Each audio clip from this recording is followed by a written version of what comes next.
My name is Luis. I'm one of the founders of Bloom. I've been in crypto for about 4 years now, and I've been lucky enough to witness how the industry and community has kind of evolved over the last 4 years. Over time, Bloom's audience has gone from a couple of small businesses to now we're starting to talk to large financial institutions, companies that have been around for decades, and we're now kind of at that stage where we're able to provide products and services to these really big corporations. We see the Philippines as a jump-off point primarily because this is our home market, but the entire Southeast Asian region is ripe for the kind of innovation and new financial services that Bloom can bring to bear. I think that at least within the next couple of years, we'll be seeing a rollout in our ASEAN neighbors, Malaysia, Indonesia, Vietnam, Thailand. Those are all countries with very similar economic profiles as the Philippines, but at the same time, there's no substantial efforts being made yet to really bridge the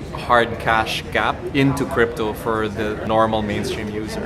In the Philippines, you're looking at about $30 billion annually inbound every single year. That's coming up from about 11 million Filipinos from 50 different countries. So it's very widespread, it's very diverse kind of origins. And across Southeast Asia, you'll see very similar numbers. Indonesia is a little bit smaller, they're at about $11 billion a year, but they've got about 10% growth rate every year of a new wave of migrant workers entering the workforce in a whole bunch of different countries. And you'll see that kind of trend in many countries across the region, mostly because there's still kind of a lot lacking in our home countries' economies. So people are still going out to look for better work, better pay, and they're still looking to support their families back home. So this is always going to be a challenge. And in fact, across the world, the remittance number just keep going up. It hasn't actually shown any sign of decreasing or even slowing down year on year.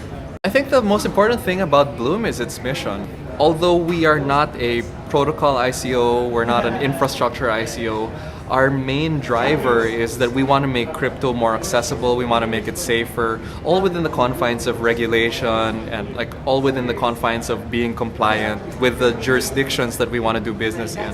And I think that's kind of a very different approach from a lot of other ICOs. We're here to educate and we're here to make things simpler. And we're working on the ground and we're working with very practical solutions that we hope will be able to reach millions of people across the region.